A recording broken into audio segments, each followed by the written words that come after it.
Welcome, everybody, and thank you for joining us for the Garrison Institute Pathway to Planetary Health Forum. I'm Jonathan Rose, the co-founder of the Garrison Institute and the host of this particular talk.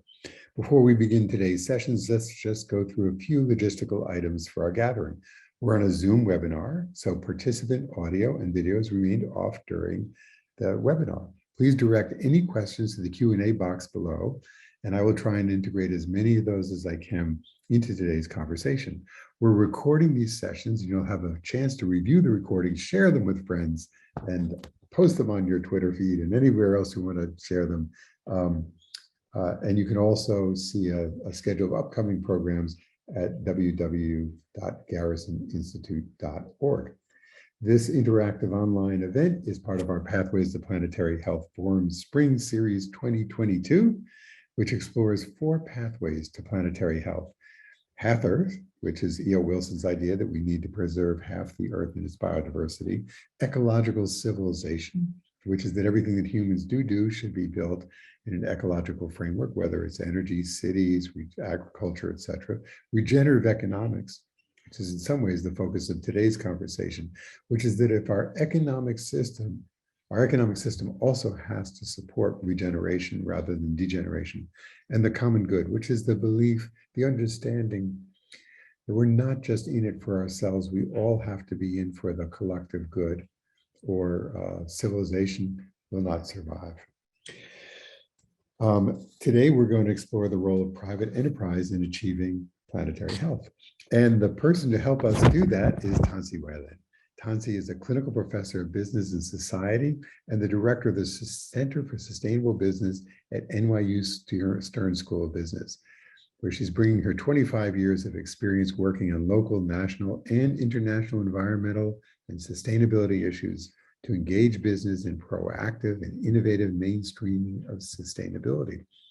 Before that, she was president of the Rainforest Alliance, where she built the organization from a $4.5 million budget to a $50 million budget. And I don't know if you all know how hard that is or what an amazing sign of skill that is. Transforming engagement, the engagement of business with sustainability, recruiting 5,000 companies in more than 60 countries to work with the Rainforest Alliance. Her previous work included serving as the executive director of the New York League of Conservation Voters, and I encourage anybody who's in New York to join that. Vice President of the National Audubon Society, Managing Director of Ambio, a magazine, and a journalist in Latin America. Tensie, we're so glad to have you join us today. It's a pleasure to be with you, Jonathan. Thanks for inviting me. So I want to start with your story, because it's actually an amazing story of working on the ground in communities, very community-based, and then seeing increasing a bigger picture, more local, regional, national, international view of it, and then seeing the incredible positive or negative impact that business can have. So tell us your story. How much time do you have? We have an hour, and you can take as much as you want to tell your story. Because that's actually really the interesting part. Well, first of all, Jonathan, I want to congratulate you on all the great work that the Garrison Institute does and for hosting these podcasts with me and others. Terrific to have this opportunity. And also in my various, the years of working in this space, having followed all the great work that you've been doing in real estate and focusing on sustainable, affordable and sustainable real estate, we need that kind of leadership. So thanks for that. In terms of my story, so I grew up in New York City, but I was lucky enough to be able to spend a lot of time at a family farm up in Vermont. And my parents both enjoyed outdoors activities. They also were both very active. My dad was vice president at the Museum of Natural History in New York. So I, as a kid, got to go up to the attic where there's sort of a taxidermy, or was anyway, effort there. And so you could watch all these animals being, prepared for dioramas. And I met Margaret Mead as a kid and, didn't really understand what I was seeing, but I remember it. and a lot of other fun things that really brought home to me, how important wildlife, natural resource issues were. And then my mother actually worked for the very Institute of Criminal Justice Reform. and also headed up a team of investigators for state prisons later. And so, talking to her and listening to her talk about the social side of things also was something that, resonated with me. Skipping forward from that, well, actually, one other thing that I would say was important and kind of how I got interested when I got interested is my grandparents lived in Mexico City when I was a kid. And so we went down there, occasionally. And even though in New York City, you see real disparity in wealth, it's not the same thing as what you see in Mexico, where, my grandparents lived in this big house and literally right in the backyard was a tiny hovel. And so for a kid, really seeing that kind of poverty, but also seeing the, the spirit and the engagement of local communities in Mexico. We go out into rural areas and so on was also very inspiring, right? So I would say all that sort of came to play and me thinking about what I wanted to do later with my life. And I'd gotten very interested in international work, having had that exposure to Latin America as a kid. And my dad also brought me up speaking French. My mom spoke Spanish, so I liked all that too.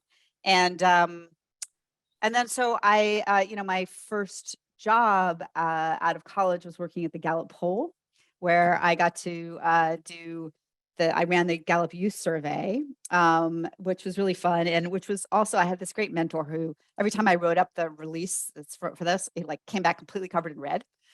So it's there that I really learned some good writing skills. And from that, after my master's degree in international communication, I, parlayed that into work with World Wildlife Fund, where I worked with communities in Caribbean and other places around how to use media to actually engage people on environmental protection efforts. And then from there, I moved to Sweden, where I edited an international environmental journal called Ambio.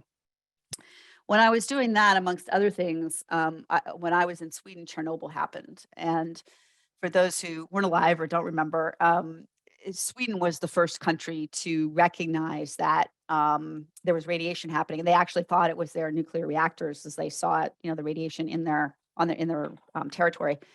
And then, quickly it came out that this was coming from Russia. And I remember that day because it was a beautiful May day, and some friends of mine were getting married, and you had no idea that this was happening, right? You couldn't see, smell, taste it. And yet it had such significant impact. I mean, there was millions of reindeer killed because of the radiation for them, and the tundra that they ate from, the food, coming out of Southern Europe was, contaminated for a very long time. So all these issues. And then Hey, by the way, Tommy, yeah. not to interrupt you, but I am interrupting you.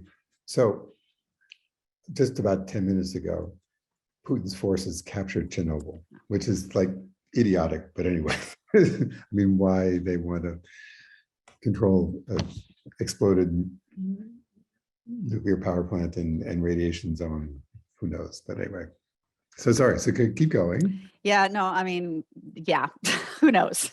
And one thing that stood out for me during this period, I went to the Netherlands to cover a conference that had been set up prior to Chernobyl around the transboundary transportation of nasty stuff, basically, right? Sort of pollution of all types.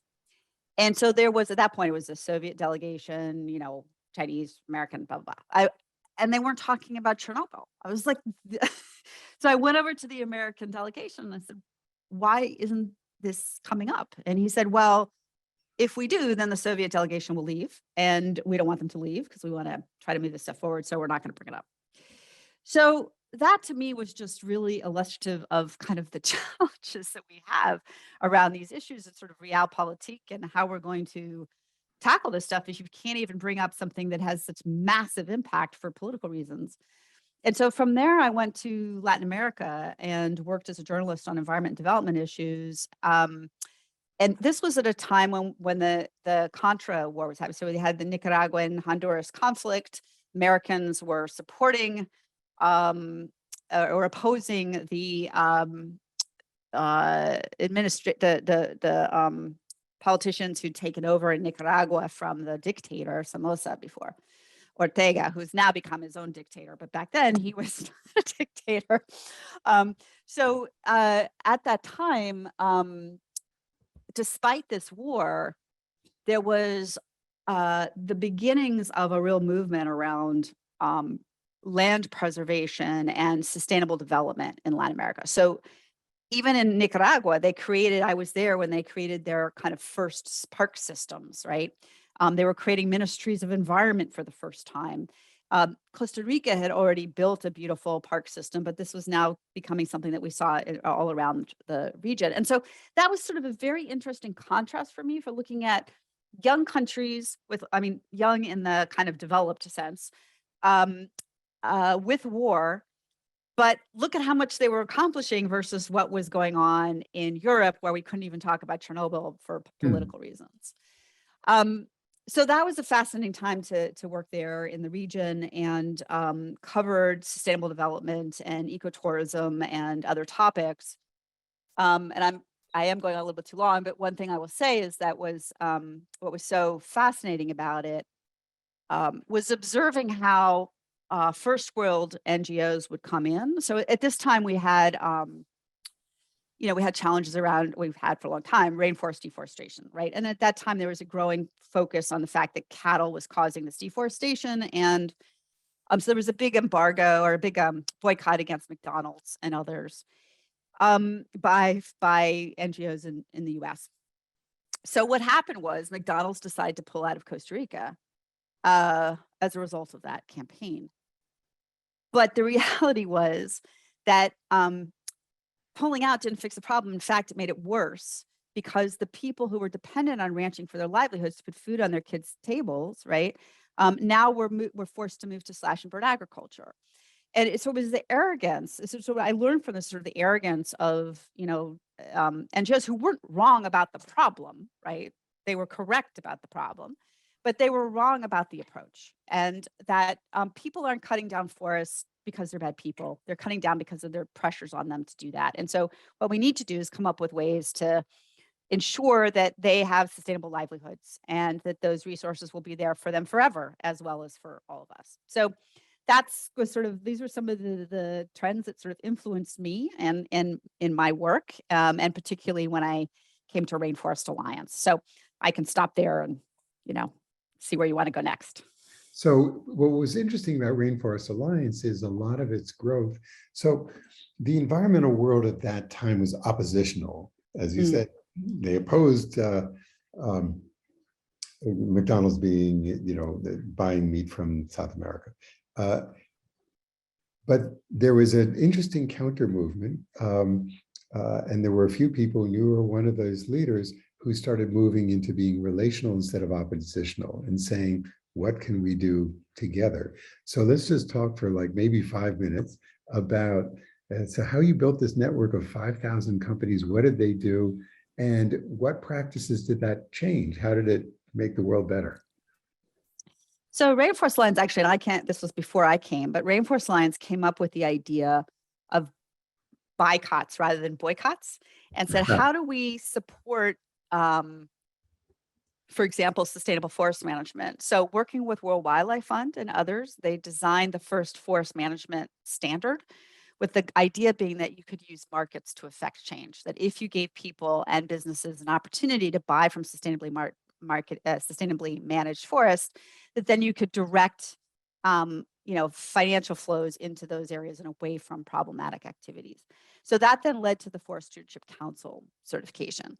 From there, because agriculture is a big threat, a bigger threat really than logging to forests. Wait, I just want to back up on this. Yeah. So this was really important. This was a certification that said that the wood in this forest has been sustainably harvested. And for the first time, consumers, both at the retail level, but also as a business. So for example, all of a sudden I could specify as a developer that my suppliers had to supply us with FSC certified wood. So all of a sudden there was a standard, and it made a big difference. I'm glad to hear it. And it did. And it's become part of LEED certification, procurement requirements, retailer specifications, et cetera. And the certification aims to tackle environmental, social, and governance issues. So it's not only, for example, are you clear cutting, but it's also, what about the treatment of workers? What about health and safety? What about indigenous culture issues, right? What about biodiversity protection? So a lot of, it's basically, when you think about certification standards, it's basically redesigning how you do an activity in a way that moves away from a extractive approach to a more kind of shared value approach. So then from the forestry, we got involved in agriculture and developed a standard with NGOs from around the region in Latin America, again, because we didn't want to be a kind of American gringo organization coming in and telling everybody else what to do. So really working with these NGOs, some of who had begun to develop their own smaller ag and tourism standards. So we work with them to design a global sustainable agriculture standard that is now, 20% of the world's tea and 14% of the world's cocoa, and I don't think 6 or 7% of the world's coffee, all under these broad environmental and social requirements, which also improve, by the way, productivity, quality, et cetera, for the farmers. So we see significant economic benefit for them, as well as significant environmental and social benefit. And that's in terms of the companies, right? So your question was, how do we get all these companies engaged in this? Sort of, interesting challenge, right? So what I find is that, you're trying to do change management here, companies tend to be competitive. So if you can get one of them involved, then the others start to worry that they're going to get, lost behind. So, if we talk about tea, for example, we got Lipton engaged, the biggest buyer of tea in the world, Unilever company, 12% of the world's tea. I actually got them involved through telling them I didn't want to work on tea. That was not me being Machiavellian. I actually didn't want to work on tea at that point. But I probably, if I had pitched them on working on tea, they would have come back and said, well, we don't want it. But they came back and said, well, why don't you want to work on tea? We'd be perfect. So then we worked on tea, which has a series of environmental and social issues associated with it.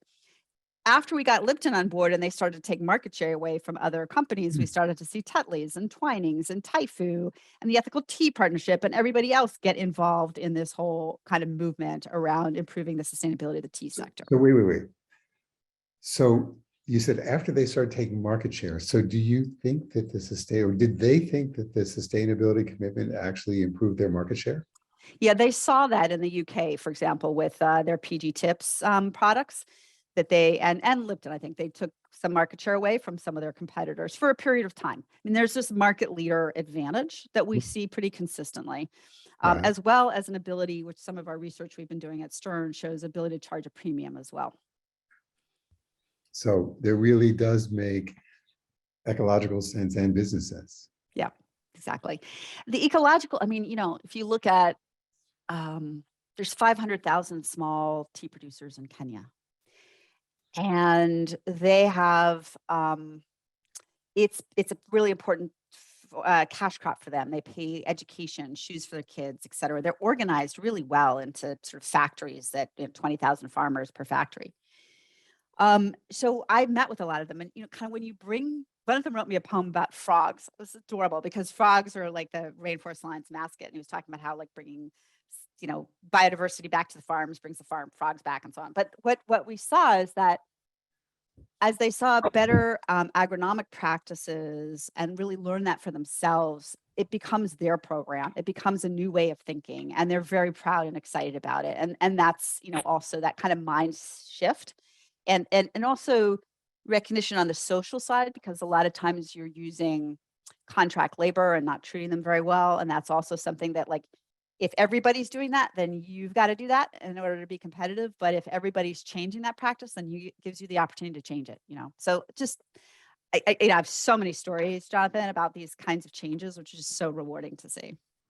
So an interesting point that you said is about mind shifts. So there's a mind shift in communities, and it's interesting because you have a subsistence farmer who's part of a culture and competitor, both a cooperative and competitor with all these other subsistence farmers, and you're asking them to completely rethink the way they do things. And unlike for many of us, if they get it wrong, they're dead, or It's high risk. they're starving, or if they get it wrong, it's really wrong. And also, there's this whole thing about positive deviance, but which is that to go against the cultural practices of your neighbors is also really difficult. So that's an amazing thing. So I now want to move to investors, because it should be easier to invest, to shift investors' mind shift. But I guess I want to ask you, has it been, or are investors even tougher? I think investors are tougher than corporates. No, tougher than, I'm saying, than farmers. Ah, um, I mean, it's amazing that you shifted well, all the farmers' practices when you think about how much they had to lose if it went wrong. so just as an aside, the way we do that is through having, so there's generally in communities what you might call like a lead farmer, someone who's typically known for kind of adapting the new practices other people look towards. And then there's also a way you can go about kind of experiential learning where you can create farmer field schools. So there were a whole series of things that we did to try to build that out. But in addition, there'd just be like, the supply chain says you have to do this. And here's your incentive in terms of a price premium or market access. So there were a number of levers that needed to be pulled. And the other thing I would say is that American big farmers are far less willing to change than small farmers in developing countries. So I just, so it depends on what type of farmer you're talking about. So investors, Well, I guess what I want to do is to take these lessons now, and I'll rephrase the question. Are there lessons from what you just described about the transformational process? So let's just back up for a second. Let's talk about what you're doing at Stern, and then I'm going to ask, are there these lessons? So describe just briefly what you're doing at Stern. absolutely. So at Stern, I came there 6 years ago to set up a Center for Sustainable Business. The focus of the center is on helping current and future business leaders to really embed sustainability core to business strategy. So not have it be kind of a CSR exercise off to the side. And with that, drive better performance, both financial and societal. So we've created undergraduate, graduate, executive programs, internships, all that, and then doing a lot of research and research from the perspective of a business school that really focuses on finance and management consulting. So the type of research we've been doing are things like, how do we better understand the return on sustainability investments? What I saw at Rainforest Alliance and have continued to see at Stern is that companies that put sustainable strategies in place are not actually putting in place the metrics to track the financial returns. That investors are asking for ESG data and financial data, but not how the two relate. So because of that, there's a real challenge in terms of scaling up. Also, every time a new CEO or a new C-suite comes in, then you lose all the momentum around sustainability because it isn't really embedded as a business case conversation. So we've done a lot of research demonstrating that actually sustainability is that next wave of good management where it drives risk mitigation, operational efficiencies, innovation, employee engagement, supplier resiliency. And we've actually gone into various industries from pharma to automotive to apparel and monetized those returns in terms of tangibles and intangibles. Other research that we've been doing is looking at this sort of correlation, not causality, like we've been doing with return on sustainability investment or ROSI, but correlation between ESG performance and investor performance. So we did a meta-analysis of more than 1,000 academic studies that were published between 2015 and 2020. We divided them into corporate and investor. On the corporate side, 58% of the studies found a positive correlation between ESG and better corporate financial performance. 33% of the studies found a positive correlation between or an outperformance by ESG portfolios. And I think it was 26% found that ESG investing performed at par with conventional investing. And then I think about 18% found a negative correlation on the investor side. So that's another bit of research that we've been doing. One key point that I would raise here, and this is important for the investor question you'll ask me at some point, is that when we looked at kind of key learnings across all these studies, there were a number of them, but one is that ESG disclosure is not the same thing as ESG performance, and therefore does not necessarily result in better financial performance. If you look at the ESG disclosure reporting frameworks, they are process and output oriented as opposed to performance and outcome oriented. They have to be, because at a reporting level across various industries, how do you determine what is a performance-based metric around chemical emissions in an apparel sector when you've got, the entire value chain in all different parts and, like different geography? I mean, it's just impossible. So there's a reason for that. But what happens is that investors and others and corporates manage to the reporting metrics as opposed to managing to management KPIs, right? And really what they need to do is embed sustainability in their business strategy, develop KPIs as they would for their financials, and then map those against reporting metrics, not the other way around, which is what we see currently. And when you map them the other way around, you don't have the kind of financial benefit because it's basically check the box, kind of stuff. So that's another area of research, and I can go on like lots of other things we're doing. But I have an interesting question about, you look at 1,000 studies and 18% say that ESG has negative results, and 26% or whatever say it has positive results.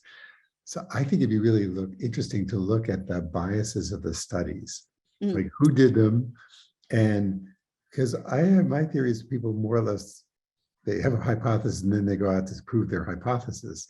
So it'd be really interesting to see if, what controls or ever what were the biases implicit inside their studies that delivered those results.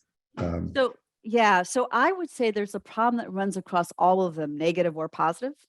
There's a couple problems. One is that they're generally having to use public equity ESG data and do back testing of theories on portfolios, which has a whole series of challenges associated with it. So that's one problem for all of them. Another problem is that I don't think they're terribly sophisticated in understanding the differences between different investing strategies. And I didn't really see studies, for the most part, with a couple of exceptions, that understood that. So a strategy that is 100% impact oriented, in other words, looking to invest in companies that whose business model is aimed at a positive societal impact, is different than investing in the top 20% performers in a sector which isn't for positive societal impact, but nevertheless, they are performing really well on that, top 20% ESG metrics. And there's a whole series of other strategies, like another strategy is a negative screen, right? Excluding companies, which has a different performance profile than a positive or proactive one. And I didn't see any sophistication around analyzing performance based on those different strategies. Got it. Interesting. Important, actually, and interesting. Just as a little side note, in our own company, we will invest. So we have a series of investment funds that buy existing affordable housing, make it green, bring social health and education to our residents. And we will invest in any green strategy that has a 5-year payback or better. So that's insulation, LED lights, variable speed pumps and motors, a whole series of things like that. And a 5-year payback is a 20% return. We should be putting equity into that because it's such a high return. We actually then are able to access green bank funds and a whole bunch of low-cost debt or grants and stuff to do it. So it's even a much higher return, but it's a very clear line from an action to a result, to an economic result. I know that not everything is that clean and simple, but a lot of things are that clean and simple, and at least we should encourage everybody to report on the ones that you can report that simply.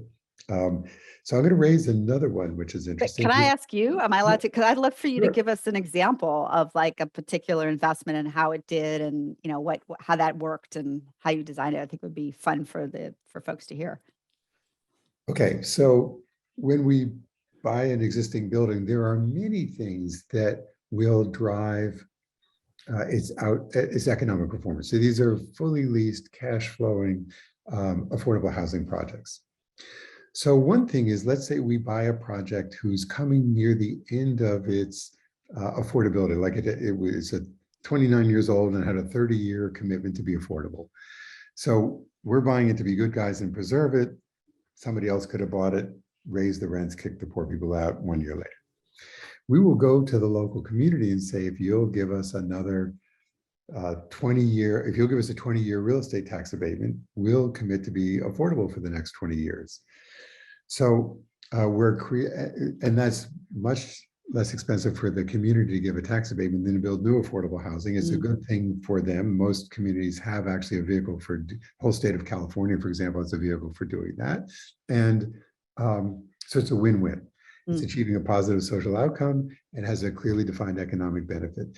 As I said, in the greening, we'll then do all this greening work. It's amazing to me that the most environmental seller wouldn't also want to pick up these 20% returns and would have done the greening, the insulation and stuff just because of the economic return. But so anyway, one of the complexities is attribution. So we try and actually attribute, so we use a company called Bright Power. We actually track all of our investments, the energy investments, and we try and put a signature on it because we're monitoring the energy bills, et cetera, so we can actually disaggregate each one. So we go like, all right, we put in all new pumps on March 3rd, and then kind of try and track their signature, and I separate out the paybacks on each. But at any rate, the point is, so attribution is not perfect, and particularly because we do so many strategies, but it's pretty good.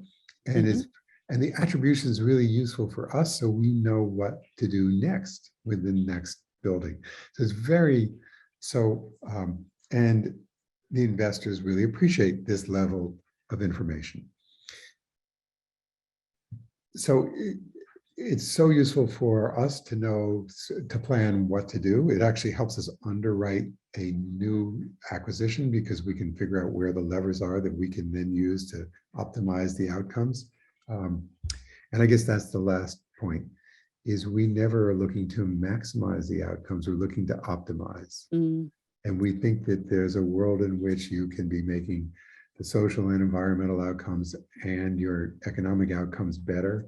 And it's a balance. The optimization means the balancing act. You're not driving one to the max.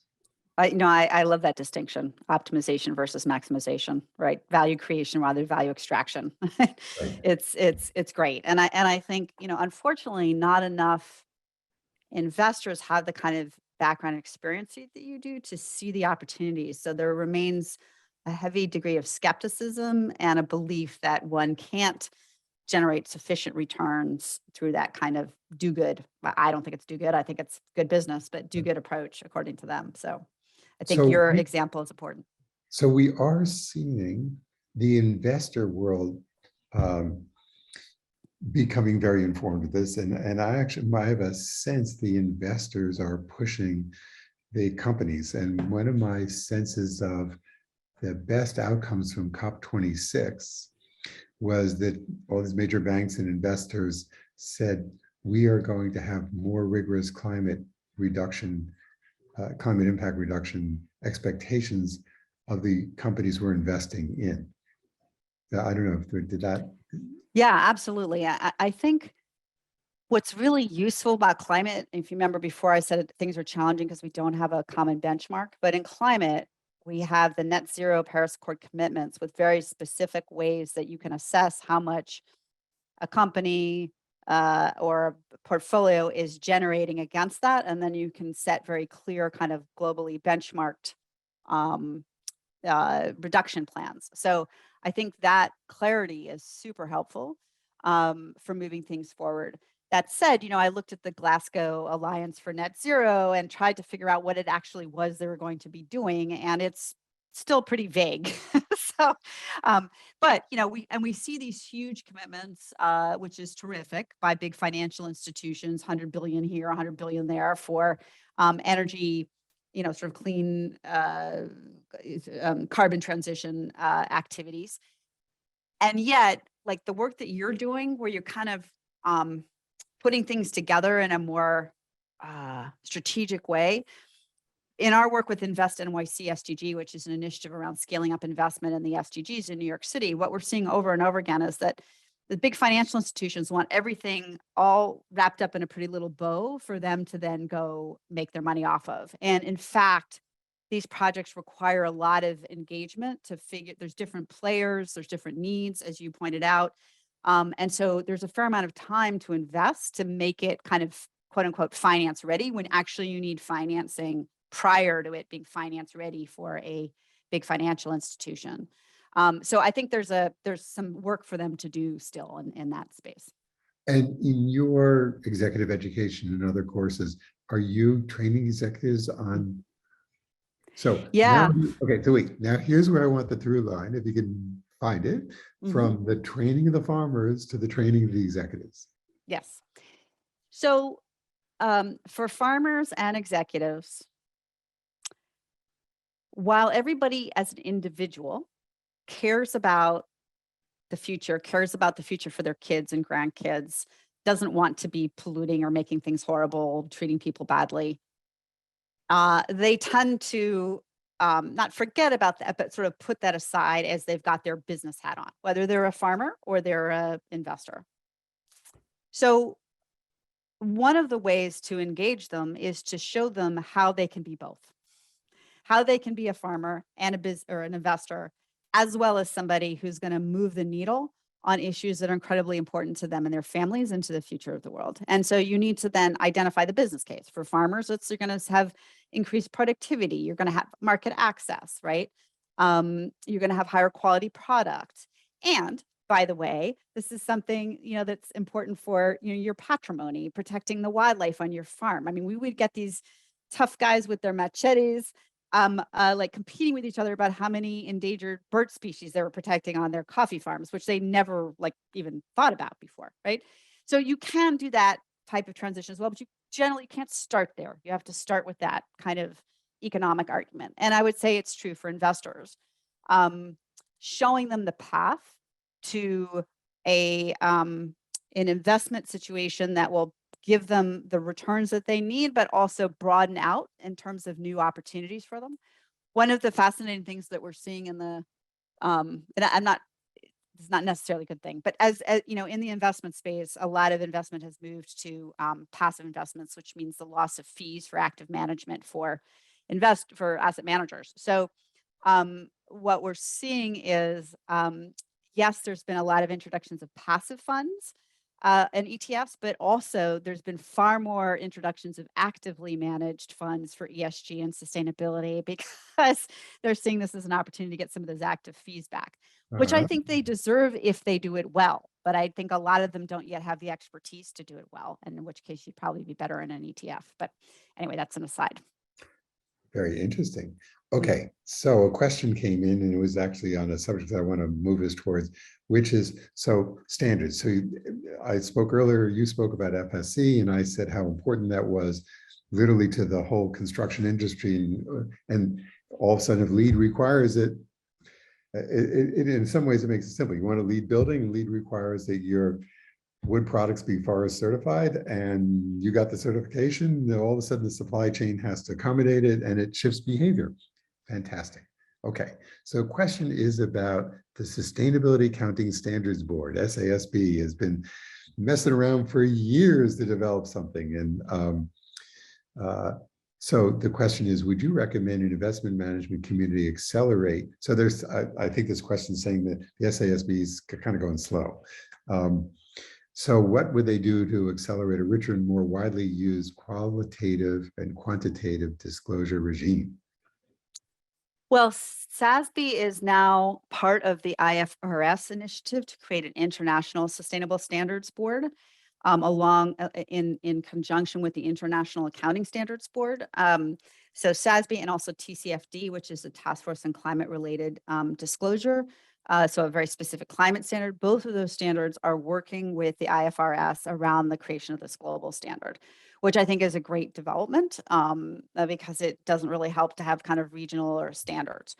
One thing we should note, though, is that these standards are focused on investors. So there is the Global Reporting Initiative, for example, which has a far broader standard that really reflects different multi-stakeholder input. And so, for both standards, but particularly SASB, as I mentioned before, they are reporting and disclosure standards, not impact and performance standards.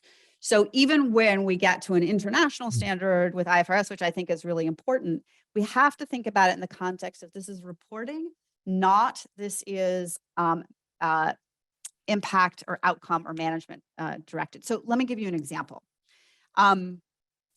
If you're thinking about diversity, equity, and inclusion, and a lot of these asset managers are now saying we need to see companies taking their EEO-1 information public. We need to see that, increased diversity, moving the needle, et cetera. But if you look at how DEI is currently tracked, it's generally a yes/no thing. Like, do you have a diversity policy, right? Do you have do you do training? And if you do training, how many people are trained? Well, just because you have a policy doesn't mean anything happens. Just because you have people trained doesn't mean anything happened. So if you're trying to determine what kind of impact has happened as a result of that, what percentage of your managers are now Black? What is the actual status of pay equity as adjusted for the various things you have to adjust for? That we're not really seeing any reporting around, and the standards don't necessarily get at that, right? So I think it's incredibly important for us to understand the limitations of the reporting standards and to make sure that we focus on understanding performance-based metrics that are outcome and impact oriented, not just output and activity oriented. Right. Actually, really important that we end up focusing on what the results are and not just it. So there's a question like, America is a society that increasingly gives you credit for trying. Like every kid gets an award for showing up at a soccer game versus who won. So I don't know if that's a bad analogy, but anyway, this is about, let's really look at the results. Okay, so do you think there's a role of blockchain in tracking results? Yeah, so I think blockchain's super interesting. I think blockchain can be helpful with transparency, with everything from supply chain management to energy. But blockchain is just a technology. If garbage goes in, garbage comes out. Right. So if you, for example, put in place a blockchain technology to track illegal timber into your system, if you've screwed up understanding it at the field level, like in the forests, then whatever ends up going through the blockchain, it doesn't really matter because you haven't figured out how to ensure that you're not getting illegal stuff into the forest management practices. So that's one major caveat I would have. There's the other caveats around some of this technology using a lot of energy. So how do we tackle that? But particularly for things like crypto. But I do think that it's got that there's a lot of interesting approaches being developed with blockchain that it can really be useful. One just needs to understand its limitations. So while we're in the technical side, we have a question in the questions. Do you know the work of TechnoServe in Latin America? Yeah, absolutely. TechnoServe is a great organization. They do a lot to help farmers, coffee, but other products as well, not only in Latin America, but globally. At Rainforest Alliance, we worked with them. We did a lot of work with Nespresso, and Nespresso works with TechnoServe and Rainforest Alliance on supporting farmers. So TechnoServe tends to do more of the kind of agronomic support and sort of building coffee mills and those types of things. And then Rainforest Alliance, for example, we worked with them because we were focused more on the sustainability side of things. It's a great organization. Great. So let's talk about, are there some model companies, some best practice companies that you want to underscore? Like, is there some examples of what's good examples we should be following? Yeah. So, by the way, you know what? Just as I was asked that question, a question came in. Yeah. It was almost the same one. Which large businesses could be the first to insist that the supply chain deliver SDG performance information to them via blockchain? Via blockchain. Well, Well, or, we'll take it with blockchain or without plane. I just care okay. if information come in. Well, so Unilever is the first company that I know of to make a requirement for any new products to, in addition to proposed new products, in addition to the regular stuff you have to show, market demand, pricing, you have to show its contribution to SDGs, or its potential contribution to the SDGs. So I think putting in place ways to track those contributions, which is challenging, right? Because how do you track one product impact to the SDGs? But you could, I mean, if you get very specific about it. So I think that that would be an interesting opportunity. Also, investors increasingly are looking at the SDGs as an investment thesis. And there again, you need impact criteria. So Blue Like an Orange, which is a firm that focuses primarily on debt, and between $15 and $30 million a company. They have a Latin American fund, and they're looking at metrics associated with gender, with waste generation, et cetera, all tied to the SDGs. And their clients have to demonstrate performance on those.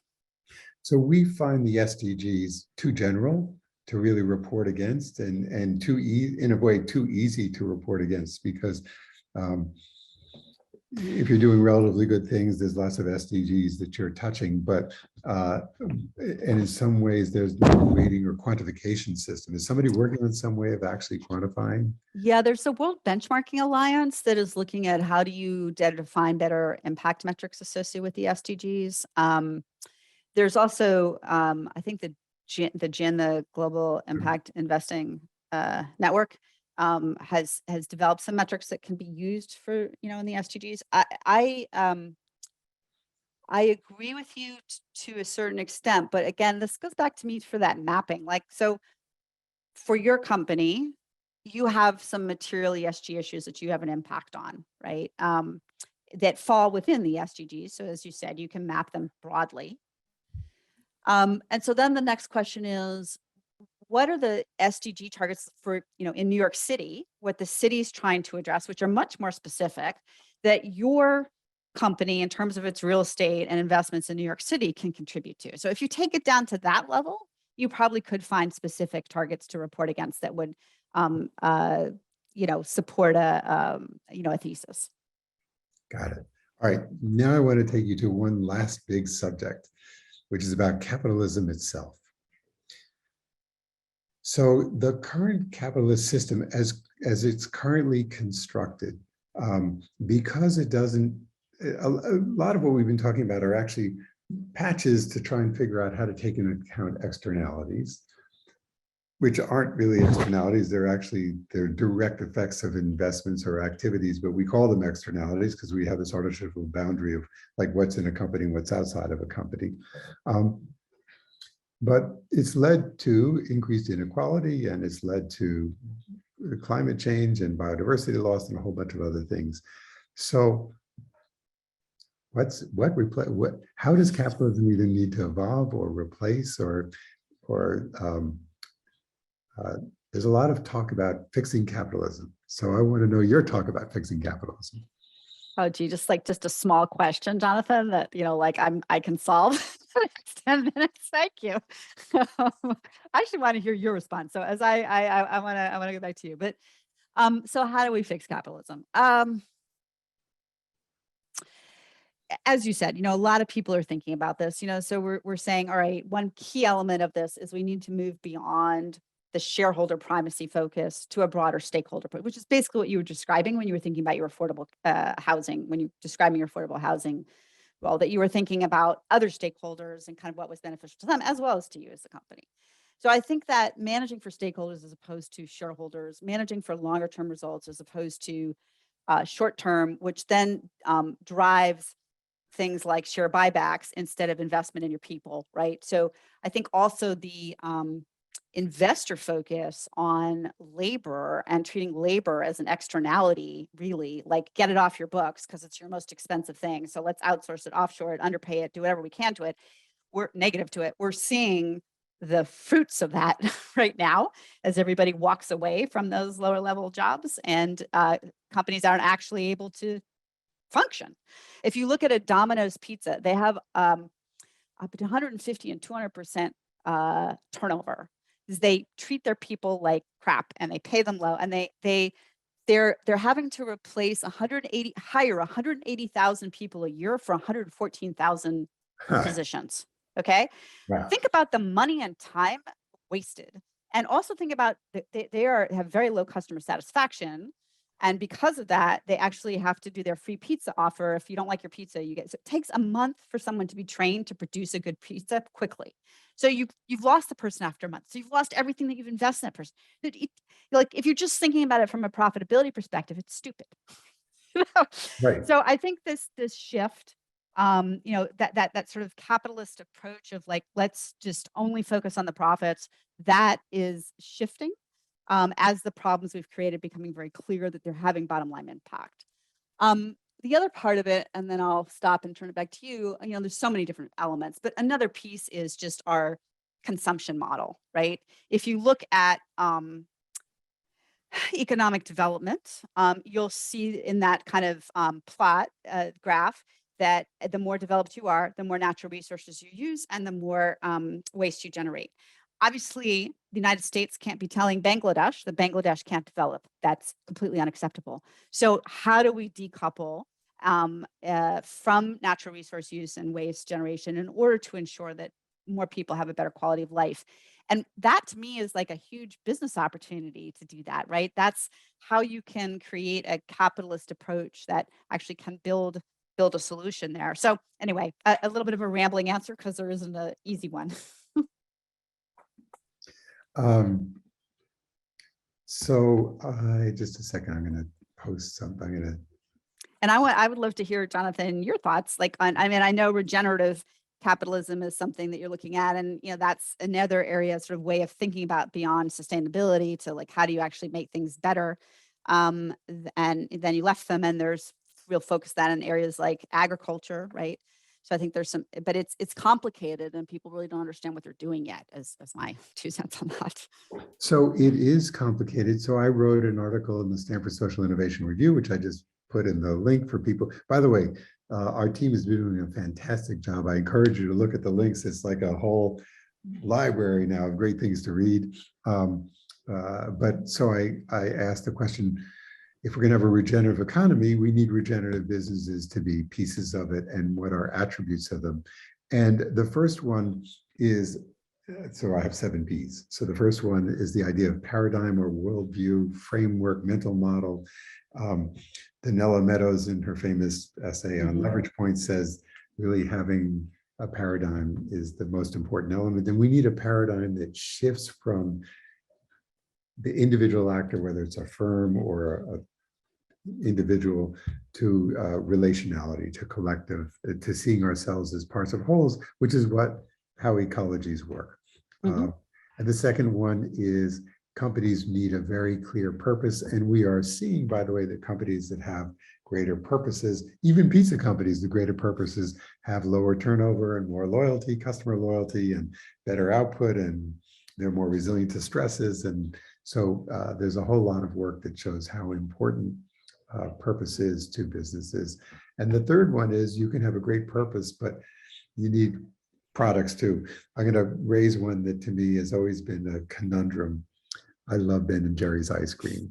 And for many years, I was chairman of the board of a not-for-profit called the Garrison Foundation, and Ben & Jerry's bought and buys all of its chocolate chip brownies, Forest chocolate chip brownies, ice cream from this factory in inner city Yonkers that hires people just coming out of the prison system and stuff. So the product itself is doing great things on one level. And on the other level, it's feeding people with, fat and sugar, which they really shouldn't be having.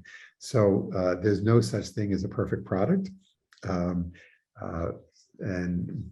as a regenerative business should at least think through what their products are and try and make them as best for all elements of the society, including their workers, et cetera. Processes then, or how do you actually make the things that you make them? And again, the processes that, and then the next one is people. So obviously the processes and people, I hate to pick on Domino's, but that I had no idea that had such high turnovers. So it sounds like that could use and alignment. The next one is partnership. And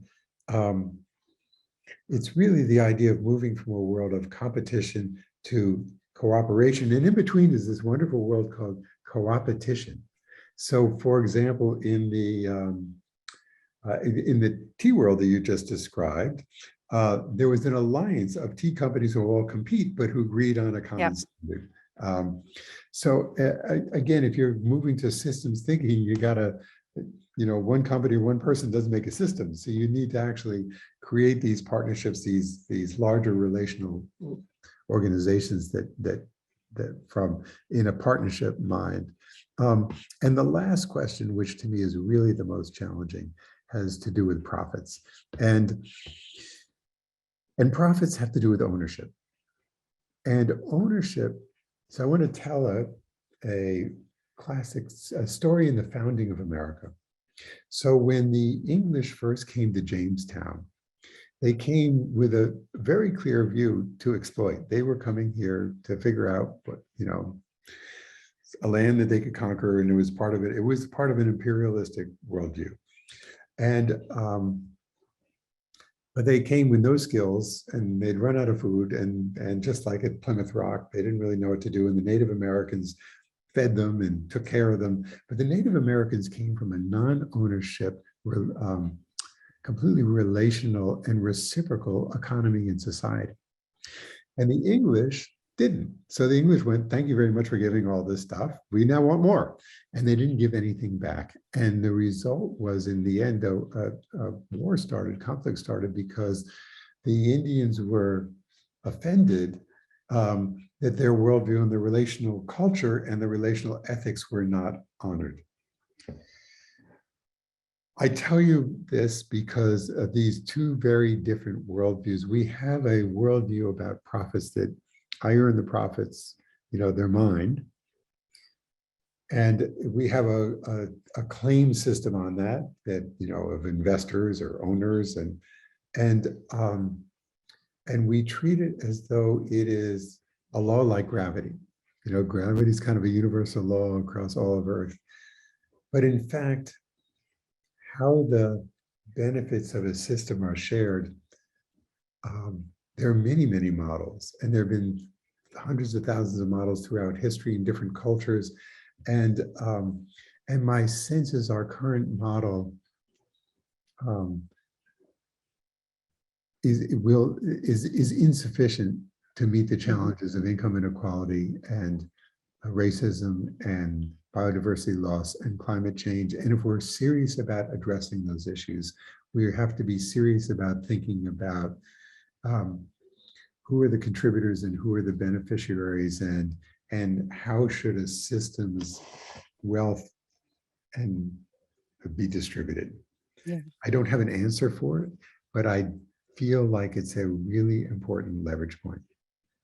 It's I think one of the defining topics for a time, as we've seen the, what is it? It's